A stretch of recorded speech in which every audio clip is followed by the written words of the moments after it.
Hi everyone, this is the Do3 podcast. This is for anyone who loves swimming, cycling or running, or of course, likes to do all three. My name is Dave Knight and I'm a professional triathlon coach based in the UK. Along with my excellent co-coaches, who you'll get to know along the way, we spend our daily lives helping those who love to swim, bike and run. We want this podcast to inspire you, motivate you, make you laugh and cry, have fun and learn a thing or two. We want to help you get the most out of the sports that you love. I'm glad you found us and we hope you stick around. Welcome to the Do3 podcast.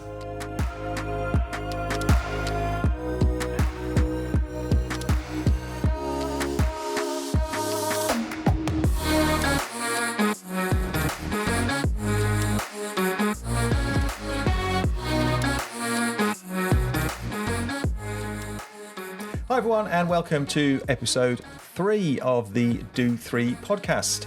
So last week, episode 2, we interviewed Clare Boswell, who is an open water swimmer, and Claire talks about how open water swimming has really changed her life and turned her life around. So if you're into open water swimming, want to be motivated, then listen to episode 2, Clare Boswell, and it's really good interview, that one.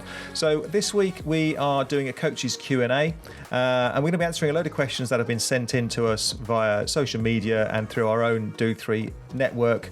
And we're covering a whole range of things, but mostly kind of spending a lot of time talking about age group training and how, as an age grouper, you can balance your life with training and family and work and all that kind of thing. And we also spend quite a lot of time talking about swimming and open water swimming and how you can improve in the open water and wetsuits and that kind of thing. So it's a bit of a mixed bag. But I hope you enjoy it. I hope you find it useful, and we'll get into it now. Welcome to the Do3 podcast. This is our third podcast. So this one is all about questions and answers. We've had lots of questions, answers, not answers. We've had questions sent in to us by various members of the community and social media and that kind of thing. So we'll go through those in a little bit. But start off with, I'm Dave Knight. I'm a triathlon coach based in the UK. And sitting to my right is... I'm Corinne Moss. I'm a triathlon coach and triathlete, still competing. Triathlete still. Yeah. You do pretty well at triathlon, don't you, to be fair. Right, so we're going to start off by going through some community news from last weekend. So we're going to start doing this, hopefully on a regular basis, going through what the members of the Do3 community have been doing in terms of racing. And in terms of the Do3 community, if you want to get involved in that, find out a little bit more about it. It's an online community which kind of brings athletes together, and there's lots of ability to connect up and potentially get together to train and chat and talk about hopes and fears and dreams and all that kind of thing. It's an online community, but we'll post a link down to that below. But we've got quite a few people in there already who are going through their triathlon journey together. Let's go through the results from last weekend. So we had a big weekend at Holcombe Half, didn't we? Should we run through what we got? Yeah, so we had a whole list of people competing at Holcombe Half. So 70.3 distance, so 1.9k swim, 90k bike and a half marathon to finish it off. We had Pete Wheeldon, James Stacey, Liz Flutie, Vicky Rothwell, Ben Taylor, Karen Taylor, Tom Owen and Anita Howe all racing there. And I think it was a tough race, particularly the run. Not an easy run, that one. So well done everyone who's competing there, and a massive well done to Anita Howe, who absolutely smashed the race again, winning her age group by 17 minutes. So she's literally miles ahead of the competition. So well done everyone for that one. Yeah, it is a tough course. It's a multi-lap run, isn't it? Multi-terrain, multi-lap. And I'm told the bike course, I don't know the course myself very well, but I'm told the bike course is fairly lumpy. Yeah, it's not one I've done either, but judging by the reports that came back on Monday, I think it was quite a difficult race. Yeah. And again, Anita winning her age category by 17 minutes is Anita just kind of tries to brush these things off a little bit, doesn't she? But she'll always get to the end of a race and say that she doesn't think she's done very well. But 17 minutes win. Can't complain about that, Anita. So well done for that and everybody else that took part in that. We had our interview with Clare Boswell last week. So just before we talk about Clare and what she's been up to, if we recap on Clare's interview from the podcast last week, Clare is a uber open water swimmer, and yeah, you want to listen to that because Clare talks about what got her into open water swimming and the effect it's had on her life, and it's a really motivational and inspirational absolutely interview, isn't it? It's a great interview, that one. Definitely have a listen to that. But anyway, Clare was she competed in the Clevedon 24-hour relay swim. How does the relay swim? Do you know any details of that? I think it's. I think they do in similar way to when you do the channel relay. It's an hour on, and then you rotate to the next person. I think that's what it is, because I think Claire did about 6 hour swims in the 24 hours. So right. I think you get a set amount of time, and then you have to get out, and the next one does their stint. So she's done that. We did that in preparation for her relay channel swim, as Corinne said, with her teammates called Granger's Angels. Yep. So if you want to follow their progress, I think they're all over social media as well. So yeah, it's a very inspirational story. So have a look at what they're up to, because they're doing great. Yeah, great. And young Robin Hughes. I say young, he's not that young, is he? I think he's very, very young. Compared to us. Yes. So Robin took part in the Hever Castle long distance aquabike. And Robin is one of our new supported athletes. He also coaches and does all sorts of bits and bobs for us as well, does our bike fitting here. And he took the overall win at the aquabike. So 3.8k swim, 120k bike. And he took it out by some considerable margin. Yeah, so well done for that, Robin. Robin's still learning the trade, isn't he? Yeah, I think there's lots to come from Robin. So first season of racing, and he's already qualified to represent Team GB age group. So yes, that's great. I think he's got good things to come. Yeah. No, absolutely. Okay, so well done for everybody. God, I can't put my teeth in today. Well done to everybody who took part in any racing over the weekend. Again, if you're in the community or you want to get involved, then just let us know what you're up to. And again, I'll put the link down below if you want to find out more about getting involved in the online community.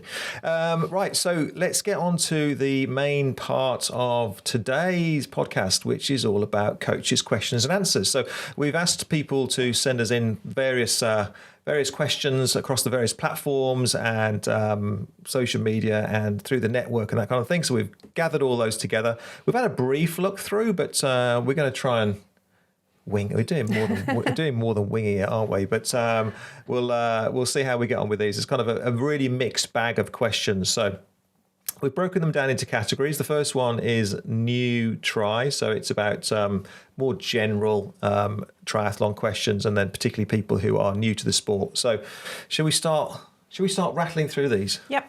Okay. Do you want to do the first one? Yeah, can do. So we've had a few people who've basically been asking about managing time. How do people train? Do all three? Train for all 3 different disciplines alongside having a family, a job, and everything else that life throws at you. And so I think with this one, it's a really common question, and it is really challenging. If you've chosen triathlon as a hobby, you've chosen a difficult one, because you're not just training for one sport, you're training for 3, and that is really hard to fit in. And I think the key thing to remember is you're doing this as a hobby. You're doing it for fun because you want to. A lot of people get hung up on whether they can fit 7 or more training sessions in a week and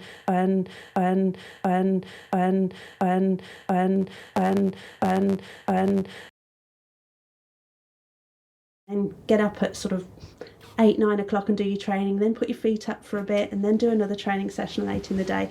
You've got to squeeze the training in around taking your kids to school, going to work, taking your kids to their activities in the evening, and all those sort of general life things that you have to get on with. Life stuff. That takes a lot of energy as well as time. So you've got to remember that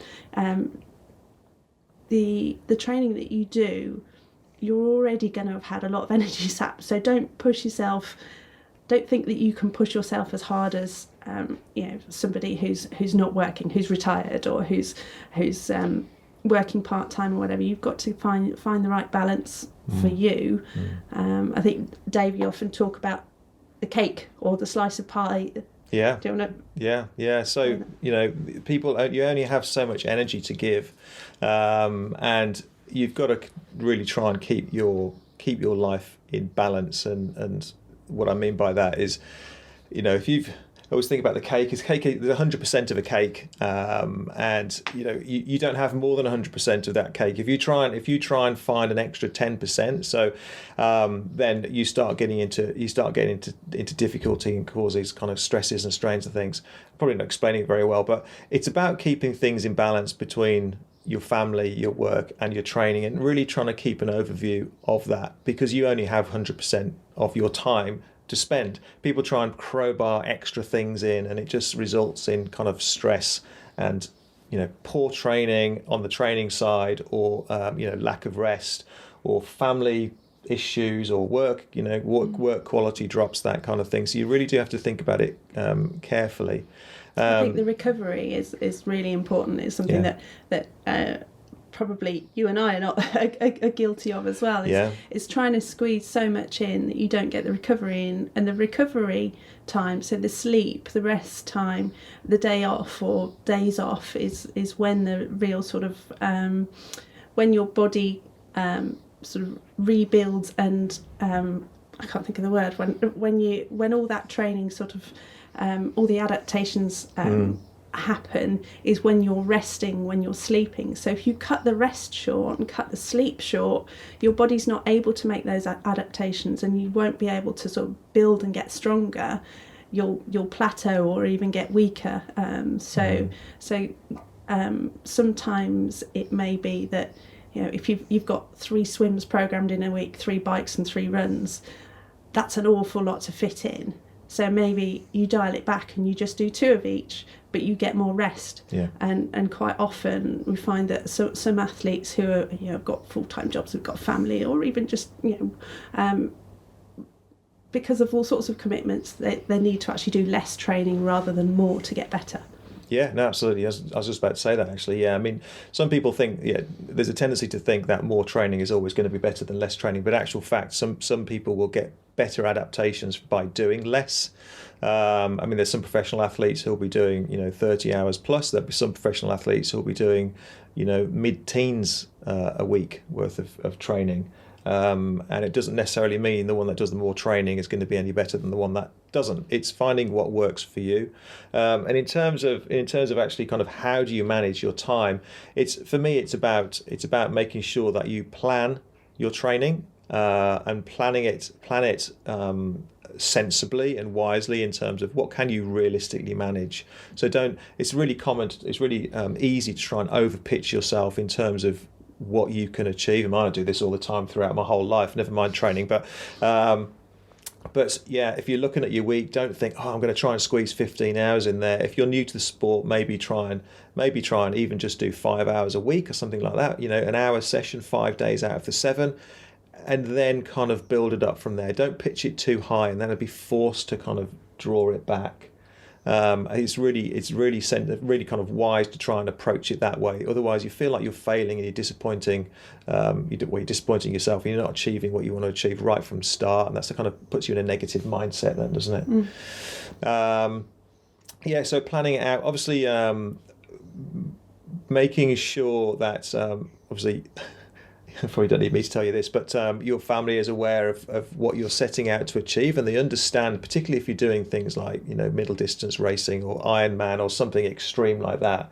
It helps if they understand why you're doing it and where you're coming from. You're not just kind of having a bit of a midlife crisis and you suddenly want to be out of the house for 3 hours a day riding your bike. Talk to them, talk to your partners about it, and just make sure that they do truly understand what you're trying to achieve. And I'm sure they'll be more supportive if you kind of go along that kind of along that line. but I've seen athletes before who can, they'll end up with relationship problems and problems at work and all sorts of difficulties because the training takes over their lives. And like Corinne said right at the start, they forget that it's about enjoyment and it's about kind of fulfilling yourself. Don't turn it into a chore that you have to it's like the daily grind sometimes for people, isn't it? Doing too much training. So planning it out, getting a good training plan so that the training you do when you plan out your training sessions, the training you do is good quality training. So good quality training, good quality rest. Don't just do loads of junk miles which aren't going to really take you anywhere. And then try and find that mix. I can normally tell when things are out of kilter for me because I start to get a bit anxious and a bit stressed with life in general. It's normally because I've been pulled too far one way by work, or I've been pulled too far, not training anymore, but used to be in terms of training. So just try and keep things in balance as best you can. Got a similar question. That was a question from Emily Benson. I had a similar question from Rich Hawkins, Rich is an athlete that I coach actually, and I know he runs his own business. He's got a young family, and he's pretty driven and determined. So I'm sure Rich. In fact, we did an interview with Rich, which is coming up in a few weeks. I'm sure Rich will kind of get where I'm coming from on all this kind of stuff because he's super driven both at work.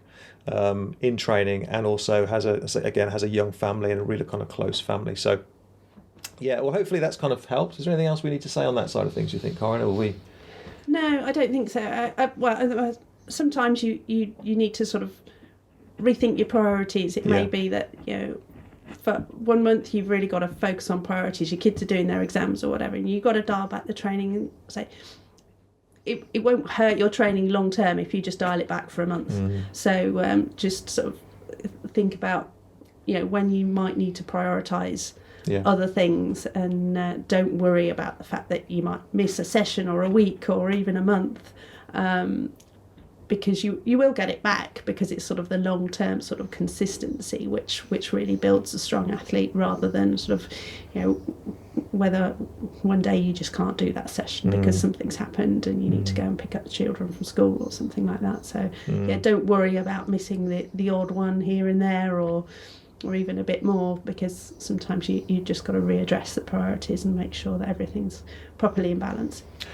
Yeah, there's a whole new. We could talk for hours about keeping training in perspective and getting the balance right and all that kind of thing. But let's move on to our next question. So the next one is from. Well, this is going to be another long one. A question from Ash Frampton. I'd love information on what to do to prepare for your first, or what to do and take for your first triathlon. Wow, blimey, where do we start? That could be a very long answer. Yeah. What do you do and take for your first triathlon? Well, we start with the basics. Start with the basics. So imagine let's kind of put a scenario around this. Say you've got your first ever sprint triathlon and you really don't know where to start. Clearly, you're going to need at least a basic bike to start off with. The bikes themselves will need to kind of pass some various kind of tests before they go into transition, won't they? So that the officials will look at the bikes. They're not difficult tests. It's simple things like it's got bar ends in it, and it's got you're not allowed to have a basket on it. Things like that. And the brakes work, and it's just well serviced and things like that. So it's not difficult. You can use any bike for your first triathlon. It doesn't need to be a sort of a road bike, racing bike. It can be a mountain bike. It can be a hybrid bike. It can't be an electric bike though. Yeah. I don't know why I'm pausing. I don't know why I'm pausing at that. I guess electric bikes will be turning up, won't they? Because they're everywhere at the moment. Okay, so let's start with the swim then. So you may be doing a pool swim or an open water swim. Clearly, if you're doing an open water swim, depending on what the temperature's like, then you most likely will need a wetsuit. That's a whole different conversation in terms of selecting wetsuits. I mean, you could spend probably a couple of hours just talking about wetsuits in their own right. A good set of goggles. It's worth mentioning goggles actually, because if you can't see where you're going when you're swimming, or you're getting bugged with goggles which leak, and you got water in your eyes and all that kind of stuff, it can really kind of cause havoc to you. And you want to have you want to get through that swim with as minimal stress as possible. So same with anything really, just make sure that you've tested all the kit that you take. Anything else on the swim side of things? No, it depends on the race. Some races you'll need to take your own hat. Yeah. Most races will give you a hat though. So, but in terms of what you wear for the swim, if it's your first one, it's okay to wear a swimming costume and then put something on over it when you go out onto the bike. You can't get fully changed in transition because you can't be naked in transition. So, but a swimming costume with something over it is fine. Otherwise, a tri-suit is great. Yep. Okay. So you're going to jump out the swim, go into transition. Yeah. You will need to pre-plan your transition. So again, this is kind of part of a larger conversation really in terms of transitions and things. But you need to kind of, if it's your first race, you need to be really clear on the layout of the race itself. So where the entry points and exit points to whichever part of the discipline that you're doing, the transition, where your bike is, where your kit is. So you need to kind of walk your way through that particular process. And particularly what I'm kind of coming to here is when you finish the swim and go to transition, go to T1, you need to find your bike and you're going to need to find your kit and you're going to need to know what kind of process you're going to go through in terms of going from swim to bike. So laying out your kit in a nice kind of neat order. So, whether you have to decide whether or not you're going to put your bike shoes on the bike. If as a beginner, you'll probably just put your shoes on the floor and then run out and over the mountain line and then mount your bike with your shoes already on once you're over the mountain line. But that's something that you'd have to decide upon. Some races will allow you to take bags into transition. Some will allow you to take boxes in. Some will let you take, or some won't let you take anything in there. So again, it's finding out what the kind of particular rules are for that event. Take a towel. It's always worth kind of. I always like to dry my feet off if I've been, especially if you've been running across gritty car parks and that kind of thing. Make sure you got a towel in there, and I generally have a bottle of plain water in transition to have a drink from, but also to rinse my feet. If my feet, especially if it's been gritty or you've run across a beach or something like that, it's always worth looking after your feet in a race. I tend to. I'd do that if I was coming out on a beach or something with the sand. But if it's just a pool swim or something like that, I'd just put a load of talcum powder on my towel and then wipe my feet on the towel with the talcum powder, and it dries them off before I put my shoes on. Yeah. Okay, so you're on your bike. You've got to think about, depending on the length of the race, think about your nutrition. So you may want to take a bottle on your bike or even take some gels. You can get some, if you just didn't take a bottle, it's a fairly short race, you might want to put a little bit of energy powder, energy mix into your bottle just so you've got a bit of energy in there. So you need a water bottle for that. Again, some races will give you water bottles, some won't. Generally, the shorter ones won't. You've got to kind of be pretty self-sufficient on those. Helmet, so a good helmet, which... I wonder if you're going to remember the helmet. It's difficult to remember everything on the fly, isn't it? A helmet which is in good condition and actually has a clasp which will do up, because they will kind of check to make sure that the helmet strap does up, and you should be able to get 2 or 3 fingers underneath. Yeah, 2 fingers they usually say, and if it's too loose, they will... most races, particularly if they've got officials though from British Triathlon, they will tell you off if you haven't got your helmet tight enough and secure enough. So you usually have to wear it when you take your bike into transition, so they can check. And when you're racing, you always, when you come onto the bike section, before you touch your bike, you have to put your helmet on and do it up. And when you come off the bike, it's the last thing that you take off. You can't take your helmet off before you rack the bike, so always remember that. But then do remember to take it off. Don't go off on the run with your helmet on. That's happened. Yeah. Have you done that? Maybe. And get your helmet on the right way around when you put it on as well. I've seen people who have done that, put the helmet on the wrong way around. All sorts of things happen. So if you make these mistakes in your first few races, try not to put your helmet on the wrong way around too many times. But these things do happen, so don't worry about it. I think in the early days, it's about kind of getting out there and getting the experience of actually having done a race. You'll learn a lot when you do your first race, won't you? Yeah. And it all sounds like really complicated. There's loads of things to remember. No, it does, yeah, I'm conscious of that. It's really not. It's just you can do it with minimal equipment. Yeah. With a bike, a helmet, some running shoes, and a swimming costume, and just some clothes to bike and run in. It's fine. You'll soon start getting the bug, and then you'll want all the kit. But to start off with, you really don't need very much. Yeah. And I think the good thing about triathlon is it's a very inclusive kind of community. So if it's your first try and you tell the person next to you who's in all their super gear that it's your first try, they'll give you some tips. They'll help you along the way. So everybody's had a first try and done stupid things, and I'm sure if you're not sure of what's going on, just ask, because people will be really, really happy to help you. Don't panic about all the kit that you might see there, because most of it is just showing off, really. Yeah, no, it's true. I mean, you turn up at races and you can be psyched out by seeing people on their, £10,000 bikes and disc wheels and this, that, and the other. Yeah. It doesn't mean they're going to be any faster than you. It just means they've got some cash. They've got some cash.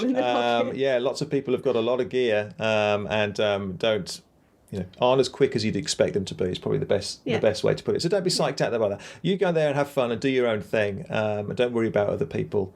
And probably 2 weeks later, you'll buy yourself a 10 grand bike with disc wheels. But I hope you kind of understand the point I'm making with that. I always think about that in terms of, I turn up to some running races, or in the past turn up to running races. And you do look at other people, don't you? You look at other people and think they look so much faster and fitter than I do. I'm going to be rubbish. I'm going to be last, and this, that, and the other.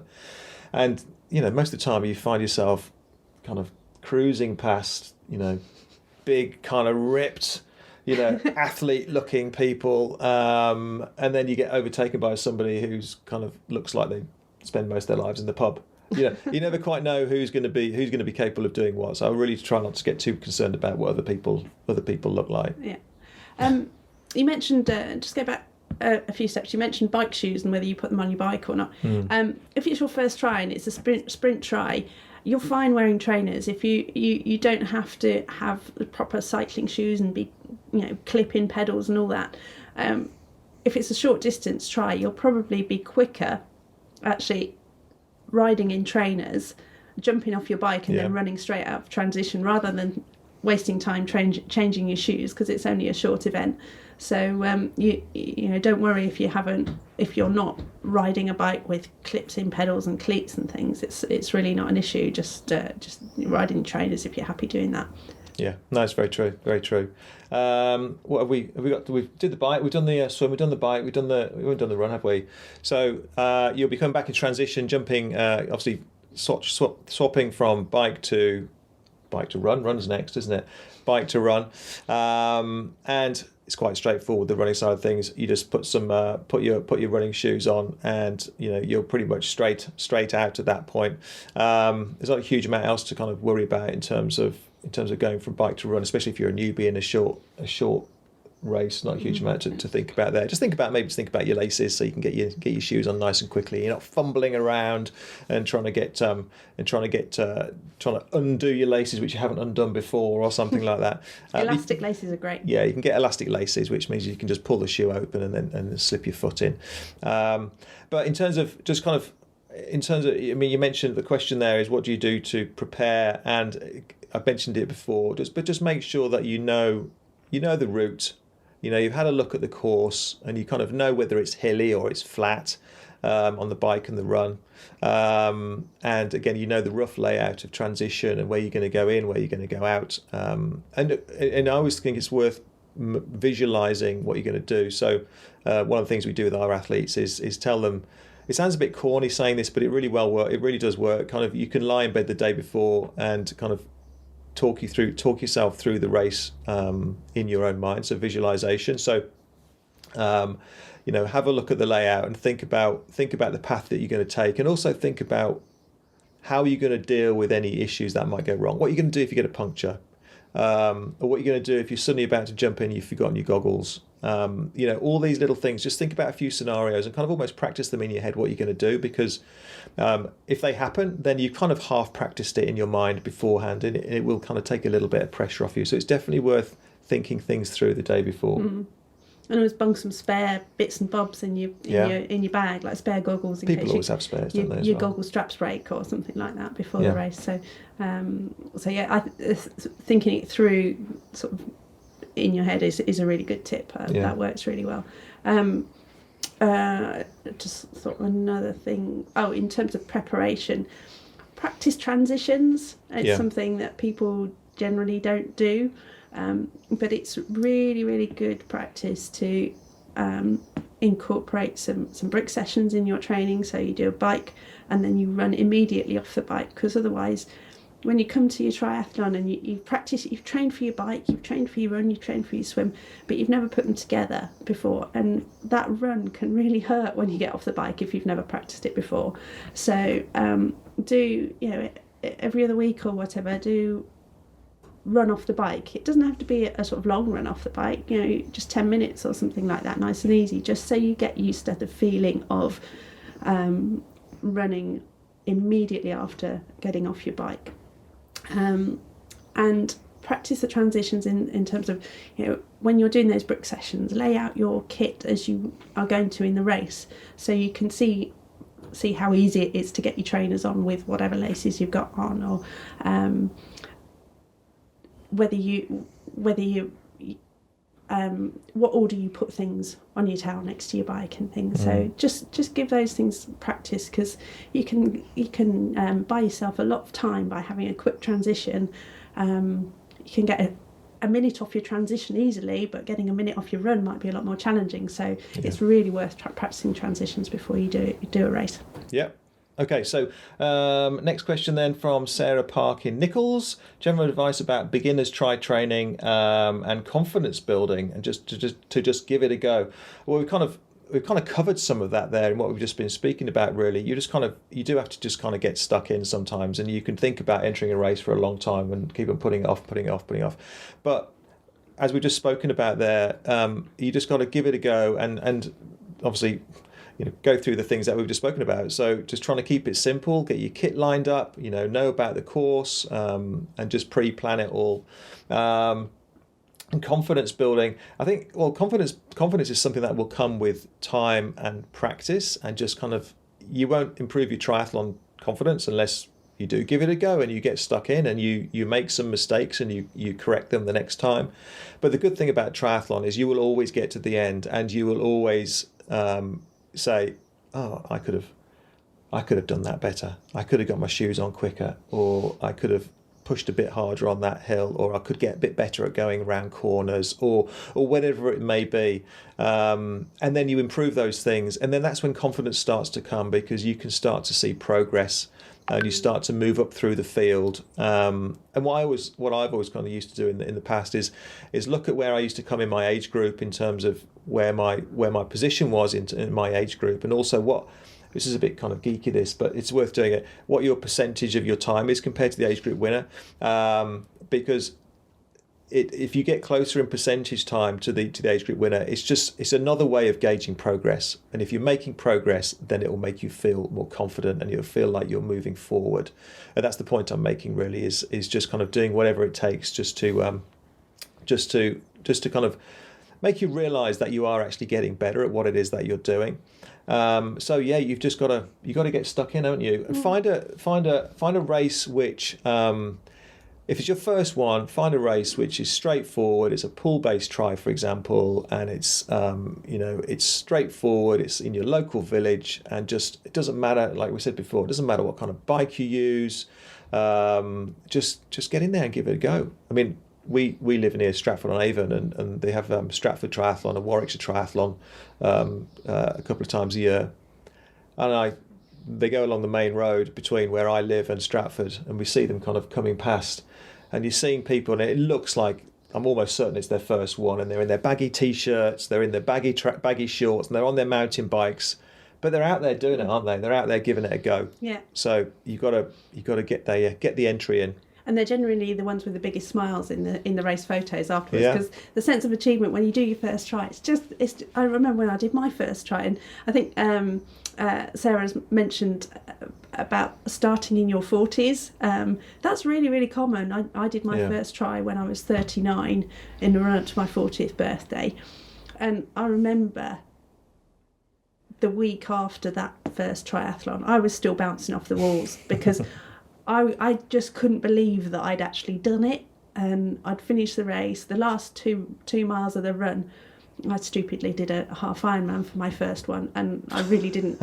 I honestly did not know if I was going to get round it. But for the last 2 miles of the run, I was just high as a kite because I knew I was going to do it. And I'll never forget that feeling of finishing my first triathlon. And yeah, I was really anxious before I did it, and I had no idea if I was going to make it round.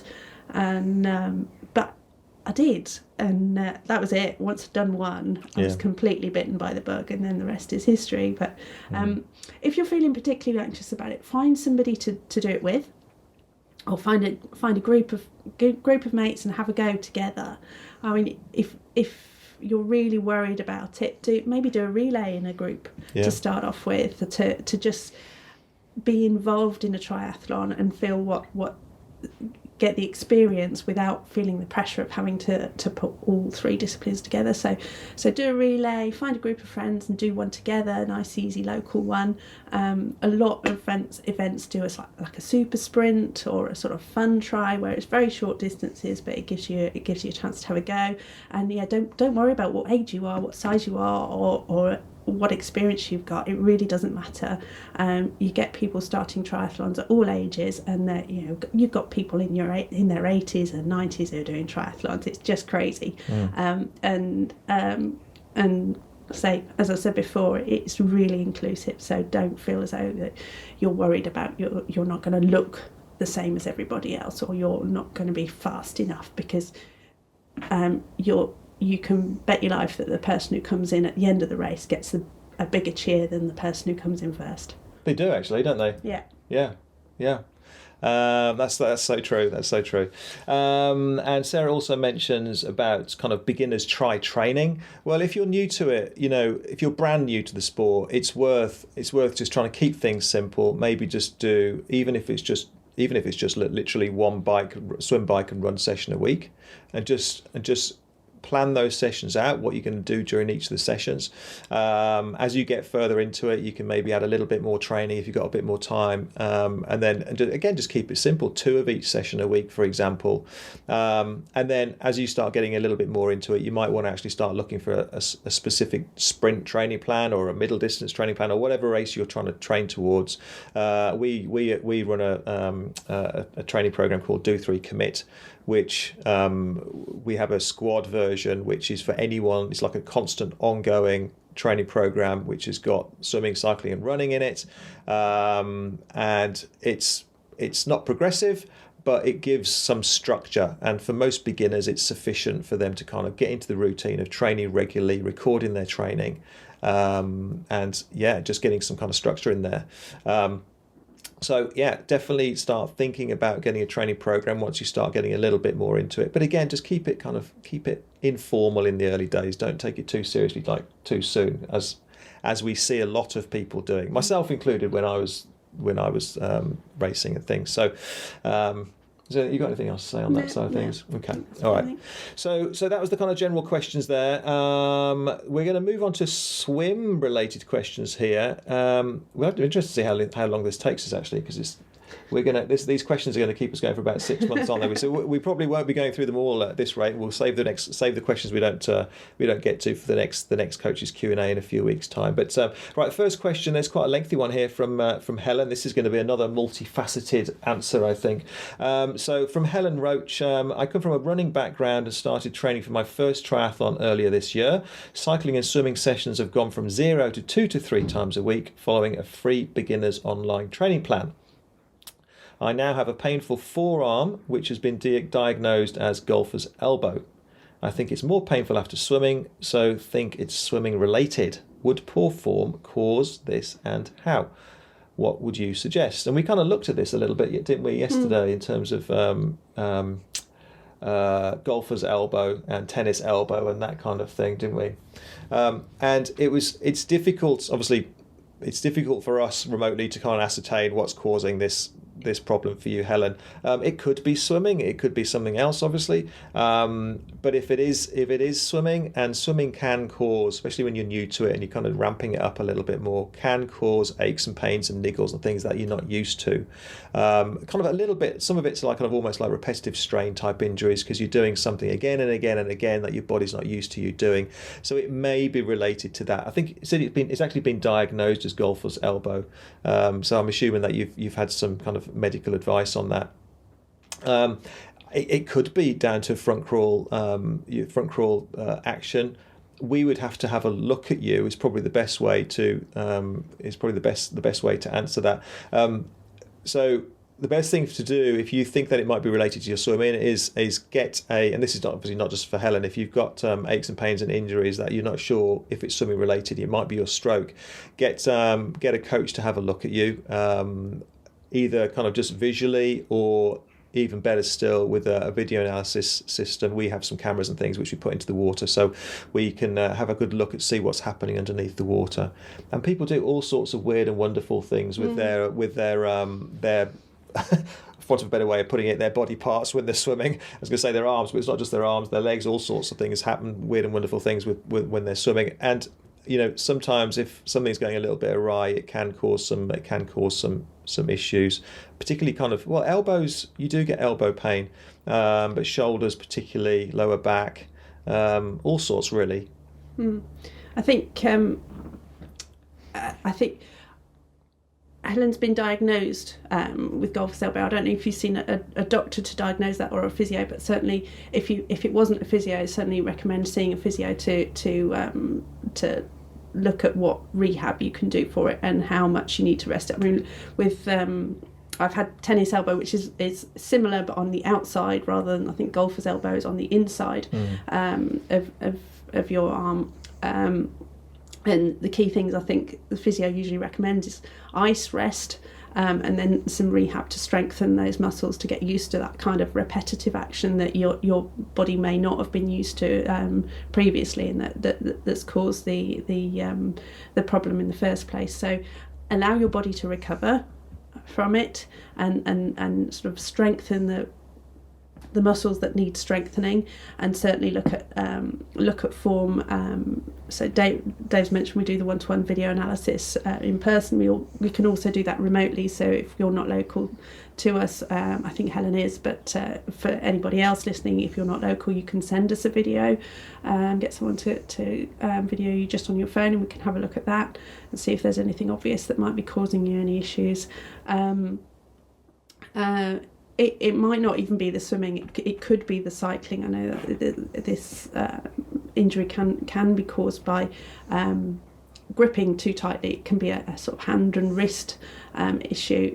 So it could even be the cycling, but who knows? So see a physio, and then let's have a look at your stroke and see if there's anything obvious that we can help with. Yeah. Okay. Right. Next one, Emily Benson. Beginner tips and stories of trying open water swimming. So first open water swim session, I guess she's talking about there, and the minimum kit for beginners. So I can remember my first ever open water swimming session. I was absolutely terrified, and in actual fact, I can remember being not terrified maybe, but certainly really quite anxious for the first dozen or so times of going. It wasn't something I took to straight away, and it wasn't something I was particularly comfortable with, open water swimming. But once I got through that and got past that and kind of went more frequently, it became something I really, really enjoyed, to the point where I didn't want to swim in a pool anymore. It's just, I kind of always equate it to the difference between running on a treadmill, looking at a blank wall, and actually running through some fields or woodland or whatever it is. So it is absolutely wonderful once you get used to it. We at Do3 we run an open water lake ourselves at Compton Verney in Warwickshire. We do have some introduction courses, introduction to open water courses, and Helen takes those, Coach Helen, and she spends a lot of time actually just kind of by the side of the lake talking to the swimmers about what to expect in terms of what it's going to feel like when they get into the water, what the lake bed feels like when you put your foot in it, because it's not, swimming pools are hard and tiled. It's certainly not like that in most lakes. So at least you know what to expect when you get in, and how cold it's going to be and what it's going to feel. We've got some questions on the temperature and things in a minute. And also, your breathing rate will start to kind of increase, and you might feel a bit anxious with that, which of course will kind of make your breathing rate and your heart rate kind of go up a little bit, and just be conscious of that, and how it's normal for you to feel like that, and how to kind of spend time getting your breathing under control. Have you got anything that you want to kind of jump in with here? I'll talk about kit actually, because Emily's asked about what's the minimum kit needed for beginners. So open water swimming, it depends where you do it really. I mean, so if you came to Compton Verney, we have a lot of safety cover on the lake, so it might be different from if you're just going to a local river and having a dip there. One thing I would say, if you're going wild swimming, as it were, where there isn't safety cover, you really need to be careful about what you're swimming in.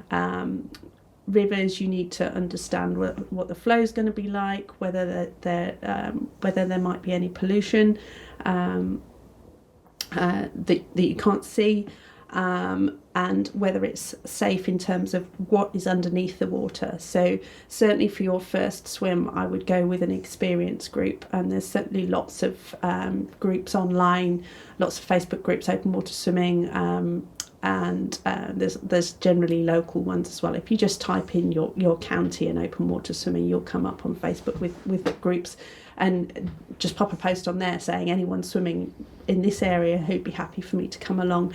You generally need a tow float for visibility, and for sometimes things can happen in open water that you don't expect, that might not happen in a swimming pool, and something like a cramp in your leg, and having a tow float means you can put your arm over the tow float, and it will give you a little bit.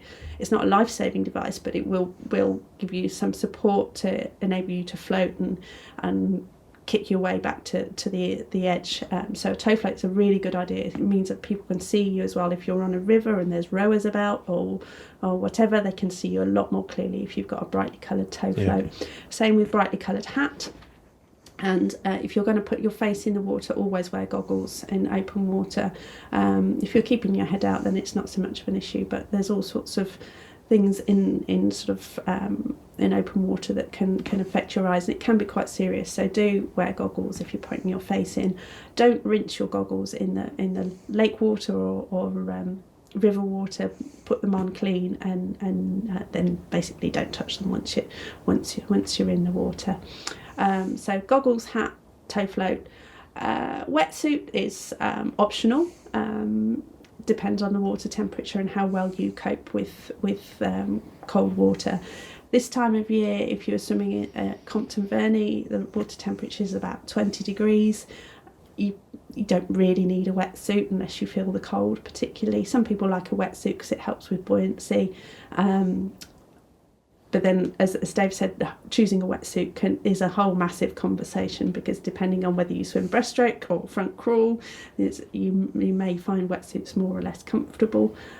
So if you're local, come to the lake. We can give you some tips. You can go on the beginners open water course if you want to. You can hire a wetsuit to try to see if you like it, and all sorts of things. So, but if you're not local, just do a little bit of Googling and looking on Facebook for a local group to join up with, and go and meet them. It's a very welcoming sort of community. So listen to Claire's podcast from last week, actually, Clare Boswell, because she talks about going along for her first time and how she felt about it. So it's worth listening for that. What about, while we're talking about the water, getting in open water about the first time, one thing that might get people a little bit nervous and anxious is what's in there, what's lurking in there, and whether it's gonna jump out on them, because we know people do get concerned about all sorts of things, like kind of getting caught in the weeds or the reeds, fish coming and nibbling their toes, ducks and swans, and whatever kind of bugs and things that are in the water. So most of these, 99.9% of these things are nothing to worry about. So in terms of water quality, I think Corinne touched on this earlier. If you're going to go to an organised swimming venue, they should have done regular water tests, and we have to test our water every kind of 6 weeks or 8 weeks or thereabouts, and we publish the results, and they've always been very good, haven't they? So the water quality in a kind of an organised venue should be fine. It doesn't mean that you go around kind of like a basking shark, kind of, it's not fine to go along gulping it down and drinking it, but small amounts getting into your mouth should be absolutely fine. You shouldn't need to worry about that. If you go off-piste and you just swim in local rivers and things, obviously you've got no idea what's going on in there. Some of the rivers get some runoff from fields and all sorts of things, so you do have to be really careful with kind of untested water venues. Particularly after heavy rain, not just because it affects the flow levels, but it affects what's run off from the field. So if there's a muck heap in the field and it's rained a lot, you're going to get a lot of that coming down the river. And don't think it's just sewage and it's the water companies' fault. It's a lot of it's natural stuff, but just be careful, be cautious. What about swans and birds and things? Swans, well, we've got a family of swans at Compton Verney, and they are the most chilled out swans I think I've ever seen. They're just they'll just quite happily swim through the swimmers and not be the slightest bit bothered. They don't bother about the swimmers. They'll expect the swimmers to swim round them, but they're not bothered. That's not the case with all swans. They can be get a bit upset, particularly if they've got young around. So it may be worth just giving them a wide berth. Stay away from sort of reed beds and edges where there might be nesting birds. Try not to disturb the birds as much as you can. Also, if there's a lot of sort of say flocks of geese in an area, sometimes you get a lot of goose muck, and that's not nice particularly. So just choose your get-in spots, and if there's an awful lot of wildfowl in an area, that can affect the water quality a little bit, but generally just enjoy the wildlife and keep out of its way. Yeah, let it be. And fish, I've never seen a fish while I'm swimming. I've seen them, but I've never had any. In all the years, you've never had one bite your toe. I've never had my toes nibbled by them. No. Yeah, no, I think with most creatures like that, because you get. I probably shouldn't say this, we're terrifying people. You do get snakes and things occasionally kind of whiz across the water and things. It doesn't happen very often, but they're things like that. We're in the countryside, you're in nature, and there are things and bits and bobs out there. But I'm telling you, they're going to keep well out your way. You're not going to see them. And if you do see them, I would treat it as a bit of a privilege rather than anything. They're not going to cause you any harm. So I really wouldn't worry about any of that stuff. No. Yeah, and reeds and things. I know some people can get a bit jumpy about when they're swimming through lots of kind of vegetation in the water. It can be a bit unusual because you're not used to touching things when you're swimming. But unless you get seriously kind of dense clumps of it, which affects your swimming, it's not going to cause you too much bother. It just feels a bit unnatural having your fingers going through things. I've done open water swimming before, and open water swimming in the sea previously in Australia, and I've been wrapped around with jellyfish tentacles and other swimmers and kind of vegetation again, and you become a bit more robust and resilient to this stuff once you kind of get used to it, and then again that's just kind of getting in there and exposing yourself to it and just realising that it's normal and natural for it to be like that.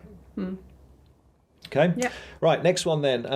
This is one for the. I say this is one for the ladies, but it's not really one for the ladies. It's one for people with hair. It's not for you. This one, perhaps. No. So this is. I'm not sure. Oh, this was Ruth who asked this question, wasn't it? Yeah, this was Ruth Evans. I haven't got the name on here, but it's Ruth Evans asked this question. How do you stop your hair turning to actual straw? I don't know if this one was in reference to swimming in general, so pool swimming or just open water swimming. But yeah, it's not great for your hair. Not good for mine. Some people worry about that more than others. Thanks. But that wasn't a reference to you, by the way. It's just more me. I've got the straw hair. So I talked to my hairdresser about this many years ago and said, should I use the sort of the specialist swim shampoos and conditioners.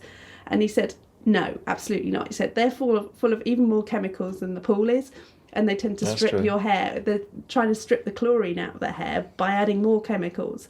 So they're not actually helping, they're just stripping your hair even more. So he recommended the best thing to do, particularly if you have coloured hair, is to soak your hair before you get in the pool. And we know that all the pools say shower before you get in the pool, and part of that is so all the products that you may have in your hair don't get into the pool, because that they then have to put more treatment in the pool, etc, etc. So it is really good for many reasons to have a shower before you get in the pool. I know it's early in the morning, but just dunk your head under at least, soak your hair, then it absorbs the water, the clean water, more than it's going to absorb the pool water. So I didn't know it did that. There you go. Yeah, no, because I actually, believe it or not, was about 3 hours ago was googling how do you stop your hair turning to straw, because I clearly don't know, and it said about soaking your hair with fresh water before you get into the pool, because I didn't think your hair absorbed anything. I thought your hair was just hair, but clearly well, it does. that's what the hairdresser told me anyway. So he said soak your hair before you get in the pool, and then afterwards just wash it with whatever normal shampoo that you would use. Obviously, you put a swim hat on in the pool. Obviously the latex ones or the silicone ones will keep more of the pool water off your hair than the fabric ones will. They won't keep your hair dry though. A tightly fitting latex or silicone hat is better than the fabric one for your hair, but they're not going to stop it getting pool water or lake water in it. And then just make sure you rinse it as soon as you can after the pool. So if you're at the lake, go and have a shower at home as soon as you can. Otherwise, I'm not really sure. You do it like me. Dave's obviously done far too much for me in his life. Yeah, for those people listening on the podcast, I'm completely bald. In case you're wondering what I'm talking about, you probably could have worked that out, I guess. But anyway, so next question then from Ben File. What land-based strengthening exercises can you do when you can't get to the pool? Well, we get this question quite a lot, and it's something which came up a lot during lockdown when obviously there's no one swimming. There's lots of kind of stretch cord or elastic cord, whatever you want to call them, type work that you can do to keep your swimming muscles activated. Is probably the best way of putting it. Clearly, in this kind of environment, we can't really demonstrate that very well for you. But there's lots of stretch cords, stretch bands, exercises that you can do. We put a video together. Well, it's a while ago now, wasn't it? But it went out during lockdown. I think. So we've got a video that we can post a link to in the description down below for you to have a look at. And it's just things like kind of mimicking the kind of initial kind of hand entry into the water and the catch phase of the stroke. A little bit of the kind of the push back at the back end of the stroke as well, and just try and keep those exercises, so keep those muscles activated. In actual fact, we recommend using bands and cords to a lot of people actually, because it really helps kind of get the movement patterns ingrained to the front part of the stroke, the kind of the initial catch phase at the front of the stroke with a high elbow and pulling that hand down. Again, if you're kind of just listening to this, probably doesn't make much sense, but just that initial part of the stroke. But again, have a look at the video and hopefully that will make sense to you. Yeah, I think there can be a lot of benefit to just working on technique out of the water, and as Dave said, sort of building up that muscle memory, getting the action of the stroke really embedded in your brain. So that it's really beneficial. So not just if you can't get to the pool, but even if you do get to the pool, because it's really difficult when you're in the pool to actually feel what your arms are doing and which muscles you're engaging, and how your arm is tracking through the water. So the stretch band exercises are really good for working on your catch and improving your technique out of the water. I think some people sort of recommend things like rowing for swimmers, but it's not something that we would recommend so much, because it's embedding the wrong movement patterns. It's when you're rowing, you're pulling back with your elbow first, and that's something that we spend a lot of time working with swimmers, trying to sort of undo that movement pattern, because pulling back elbow first when you're swimming is really not a good thing, because you can't get hold of the water and push as much water backwards to help you sort of move forwards as you do if you've got a nice high elbow and you're catching the water with your hand and your forearm and pushing it back. So rowing, not great in that kind of action, is not brilliant for sort of front crawl swimming. You're better off with the stretch bands and doing some sort of technique work with those. Yeah. Okay. Right. So another question from Sarah Parkin-Nichols. What have we got? So swim-wise, like some advice on how to move from heads-up breaststroke to freestyle. Or is breaststroke okay for try if comfortable with that? Well, first of all, you can breaststroke in triathlons. There's no reason why absolutely why you can't do that. Yeah, no, lots of people do that. So there's no problem with that.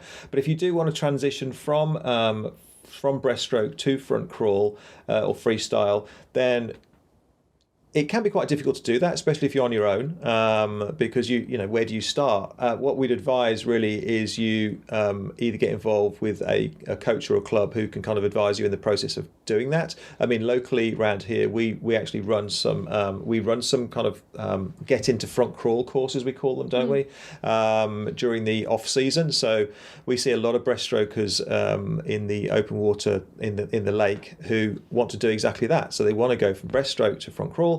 How do you do it? Well, we take them through a series of weekly, well, they're actually fortnightly, but 5 sessions, and take them through the basics of what makes a front crawl stroke.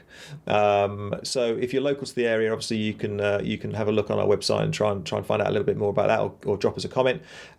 Super popular, weren't they? They were all sold out. Really well. They're great fun as well. It's a lovely supportive crowd, because I think one of the things that can worry people if they're a breaststroker but they want to learn front crawl but they've never done it, or they haven't done it since they were a kid, is they can feel really intimidated going to a pool and sort of worried that they're really not going to know where to start, or they're going to be the slowest, or they're not going to be able to even manage a length. That's fine, you know. If you come along to one of our courses, we're absolutely fine about if you can only manage a few strokes, or if you can't manage any, you've got to start somewhere. And I really love doing that course, because watching people progress and seeing them do, you know, lengths of front crawl by the end of it's just brilliant. And they're so supportive, because everybody's kind of feeling a bit the same. So see if you can find a beginner's front crawl course, and just, you know, be confident to give it a go, because it's not easy to do as an adult, but when you achieve that sort of first triathlon where you swim front crawl and you think, wow, yeah, I can do it, and it's really good. So we've got that. So, and if you're remote, or you're not local, then we are in just the process of putting together and just finishing off an online version of the course. So that's something you could watch. I have some videos in there about the basics of what makes up a good front crawl stroke. So looking at head position and breathing, what your arms should be doing, your kick, that kind of thing. And so if you're remote, or you're just kind of elsewhere in the UK or in the world, then you can have a look at that and follow that through. But failing that, you've also got resources like Swim Smooth. So we work quite closely with Swim Smooth. I'm Swim Smooth certified coach. Have a look on their website as well. There's lots of videos out there that will kind of help you get the ball rolling. If you just to Google that, or go onto YouTube and just put in exactly that, how to transition from breaststroke to freestyle, I'm sure you'll get some good results coming up. Yeah, Swim Smooth is a great one.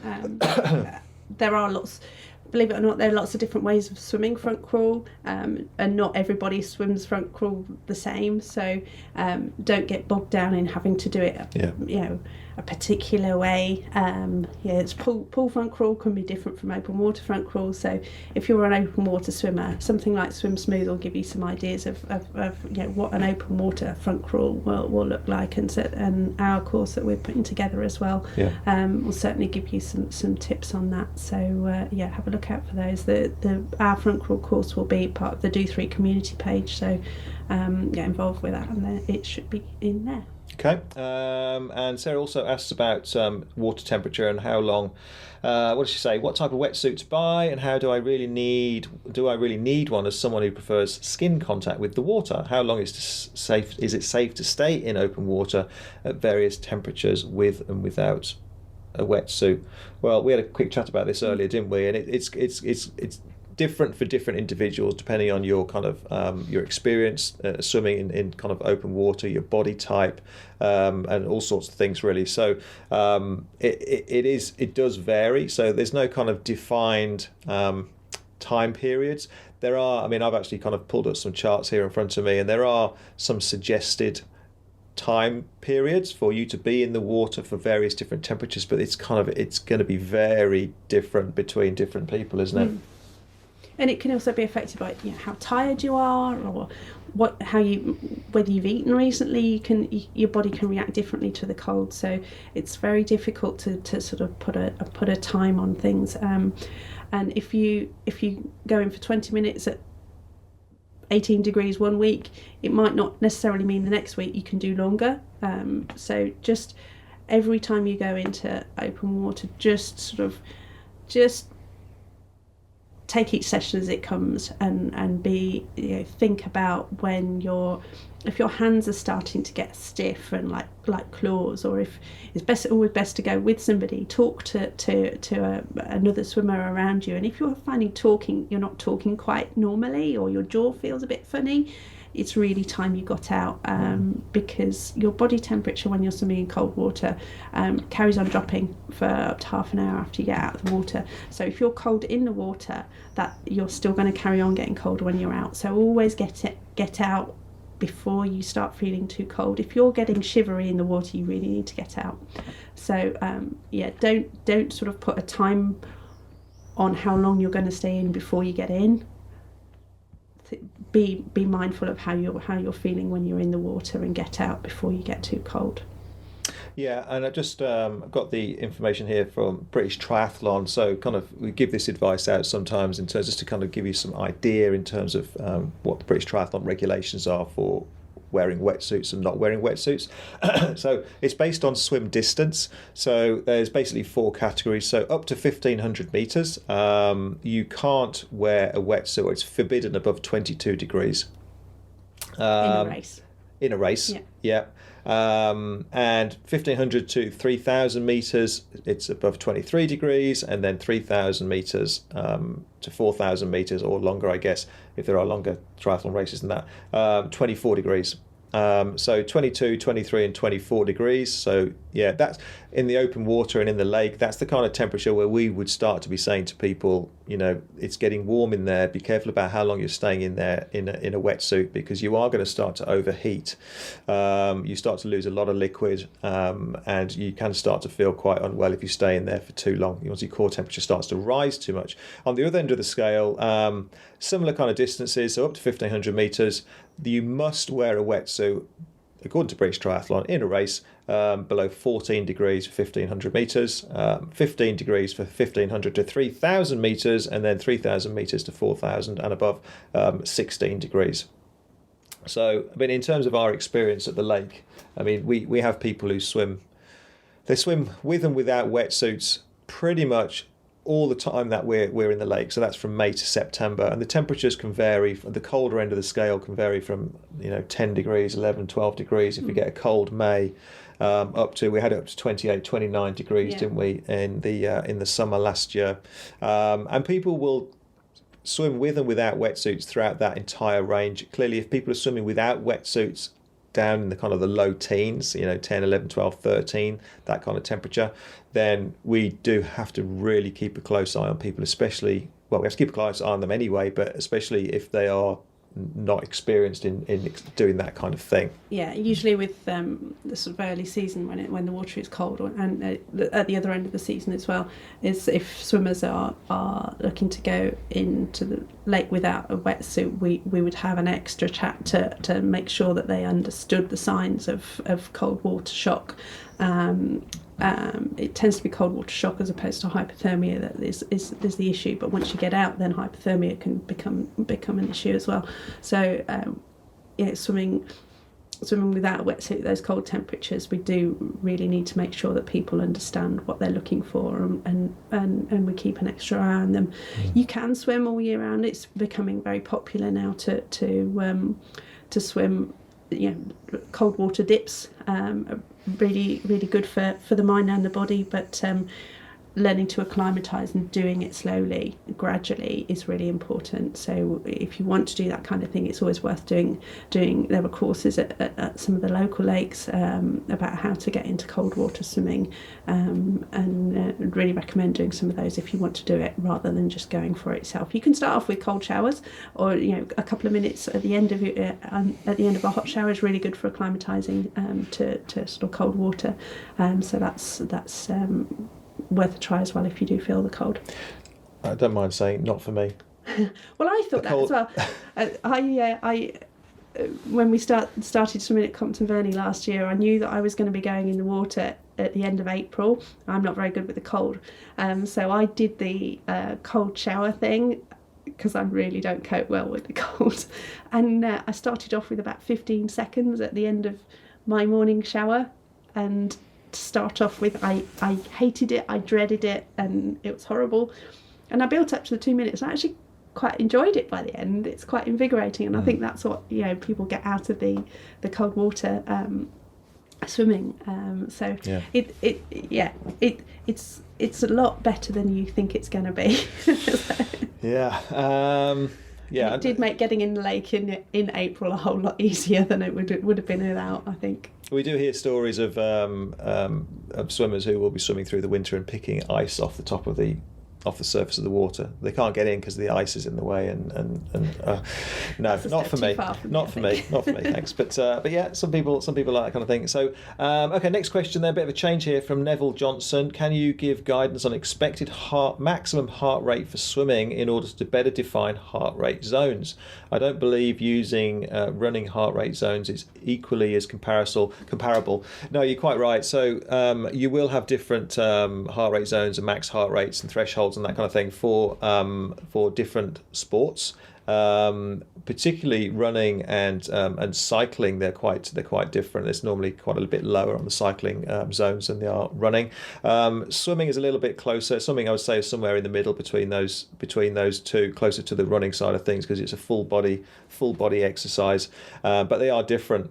Max heart rate training in swimming is becoming a little bit more kind of normal. Obviously, actually taking your heart rate reading during swimming has always been a bit problematic with heart rate straps and that kind of thing. What you? Well, it's very difficult, because if you're wearing even if you've got one of the swim heart rate straps, it's not a real-time feed to if you're wearing a watch, like in when you're running. If you've got a heart rate strap on and you've got something like a Garmin watch or something like that, you can see what your heart rate is on your watch at any time. You can't do that in the water, because the heart rate strap isn't transmitting to your watch in real time. It downloads to your watch after the swim.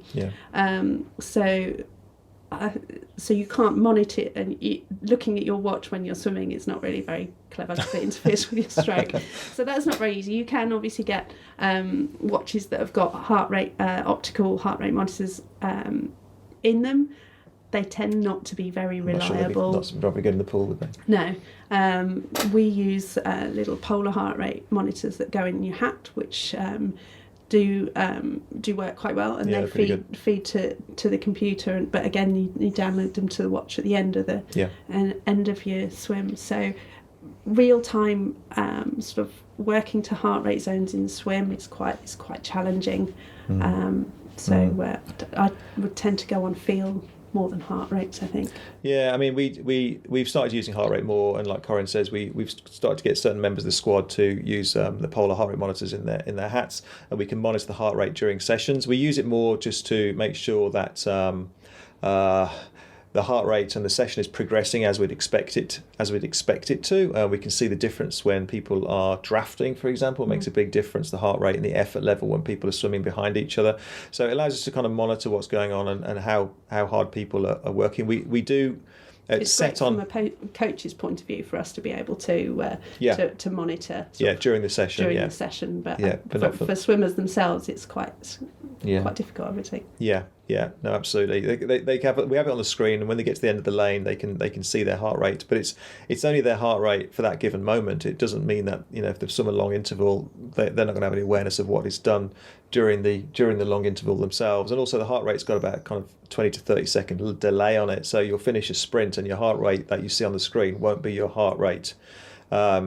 Or your heart rate will continue to go up, I should say, for another 20 to 30 seconds after that. So your true effort won't be kind of visible in terms of heart rate for quite a while after you've finished.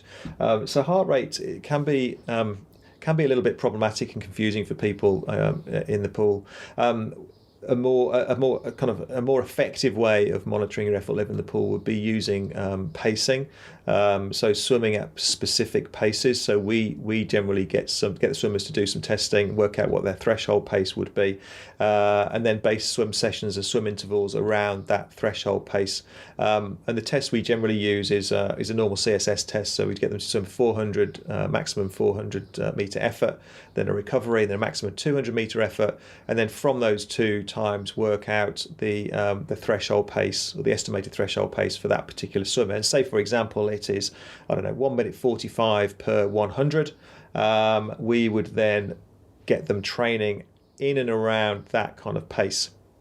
So it may well be an endurance set would be swimming at 145 plus 5 seconds per 100, or plus 10 seconds per 100, or whatever we decide it's going to be. Or if we want them to go above threshold and VO2 max, they'd clearly be swimming below 1 minute 45 per 100. So it's quite a good way of gauging exactly where to pitch your intervals, or pitch your pace, and get the most out of the kind of the training sessions that you're doing. So that's definitely worth trying. Also, of course, you have those two kind of key numbers, the 400 time and the 200 time. So you have those benchmark times. So when you retest, you can see if they've improved or not, as the case may be. And also the relationship between those two times. So if you end up with a faster 200 time, a much faster 200 time than your 400, a much faster 200 pace than your 400 pace, then normally it indicates that you're more kind of a sprint-based athlete, and that you don't have the endurance to actually sustain that kind of pace for longer. So it implies that you need to do more endurance work. If on the other hand, if your 200 pace and 400 pace are very similar, then it indicates that you need to do a bit more speed work. You're kind of one-paced. You're a bit of a diesel engine is a way of putting it sometimes. So they're the tests that we generally use, but but maybe the best thing to do, Neville, if you've got any more questions about that, is to get in contact with us, and we're glad to have a chat to you about that, because it gets quite complicated, the heart rate side of swimming. Got anything else to add to that? No. Okay. All right, good. So I think what we're going to do, actually, we've got a couple more questions here. We're coming up to an hour and 15 minutes already, so it's getting a bit long, and we literally would be here for about 6 hours. We went through them all, so we'll be saving some questions. We're going to finish off the swimming section, then we'll move on to the rest of it in the next coach's Q&A, I think. So the next question here is from Jill again, actually. So advantages and disadvantages of breaststroke, and tips to improve stroke strength. Well, we spend most of our time working on, we're front crawl specialists. I know we do have a lot of breaststrokers. It's not something that we coach a huge amount, breaststroke. It's not, but in terms of the movement pattern, it's still the catch is similar in a way to front crawl catch. It just sort of sweeps out to the side, but it's still, we often talk about the sort of vertical forearm. So when you spear into the water with your hand, and your sort of your fingertips are below your wrist below your elbow, you still when you swim breaststroke, when you sort of push your arms to the front, you still get into that same catch position with your fingertips below your wrist and wrist below your elbow, and pull back with your forearm and push back from sort of your elbow and all the way down your forearm to your hand. You still push back in a similar kind of way, just with both arms together. Even butterfly, the catch is still fairly similar. So the same kind of strength exercises that we talked about with the band work and technique exercises would work equally for breaststroke, I think. So yeah, certainly stretch cord work would help with strength and technique for breaststroke. Jules also asked about the advantages and disadvantages of what makes a good breaststroke wetsuit. Do you want to talk about? Yeah, well, up until recently, they don't think they existed, did they? No. Breaststroke wetsuits, and we still see it a lot at the moment, as we see breaststrokers swimming in effectively front crawl wetsuits, which are just not designed for breaststroke because there's too much. Wetsuits. Also, yeah, or surfing wetsuits, neither of which are designed for breaststroke. The core and the legs are often too buoyant in a front crawl type wetsuit. Particularly, some of the wetsuits are designed for people a little bit more like sinky legs, which is quite common for age group swimmers, particularly. So you might end up with kind of 5 mil thick neoprene on the legs and around the kind of the hips and around that kind of area to try and pull the legs up and help you in the swim. Clearly, that's going to be the last thing that you want as a breaststroke wetsuit. And we do see people really struggling, don't we? It's kind of they're having their heads dunked in at the front end because their back end's too far out of the water. Fighting against the wetsuit. The breaststroke, your legs are much lower in the water, and if the wetsuit's trying to lift your legs up, you end up arching your back and ending up with backache or neck ache and say, or feeling like you're being sort of you're going head first into the water because the wetsuit's lifting you up too high at the back. Yeah. So I don't know. I know Zone 3 have started doing a breaststroke wetsuit. I'm not sure about the other brands at this moment in time, but I'm sure they will be. Do you know any others? I think Yonder have one of theirs which is not a breaststroke specific wetsuit, but is low buoyancy in the legs. So it is more suitable for breaststroke than some of the other wetsuits on the market. But certainly look for what you really need is a wetsuit that's got quite thin neoprene on the legs, and quite flexible, because obviously you're kicking your legs a little bit wider in breaststroke than you would be in front crawl. So if there's not much flexibility in the hips, you're going to be fighting against it there. So it's looking for a nice flexible wetsuit with sort of thin neoprene, sort of down to 1.5 mil neoprene, maybe 2 or 3 max in the legs, rather than the big thick wetsuits.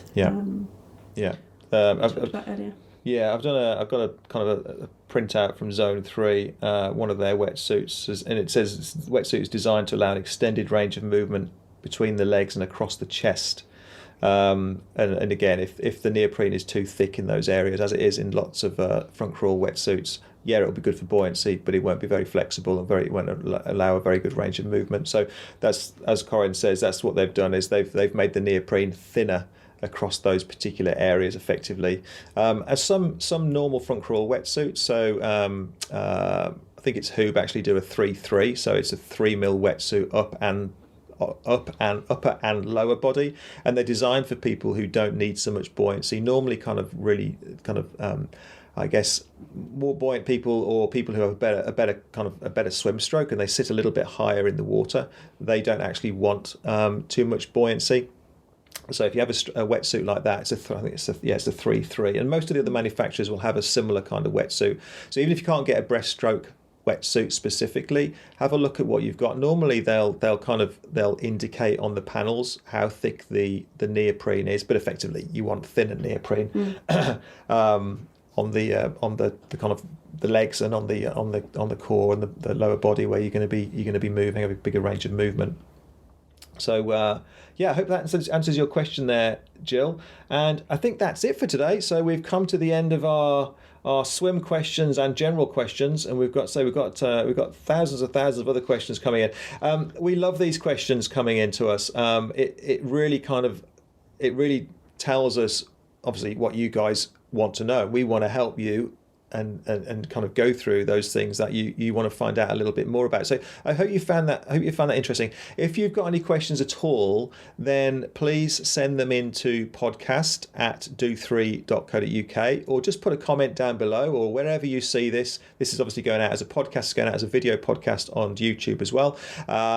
So wherever you see it, just send a comment in, put a comment down below, wherever you happen to see it, and it'll find its way through to us, and we'll include you in the next coach's Q&A.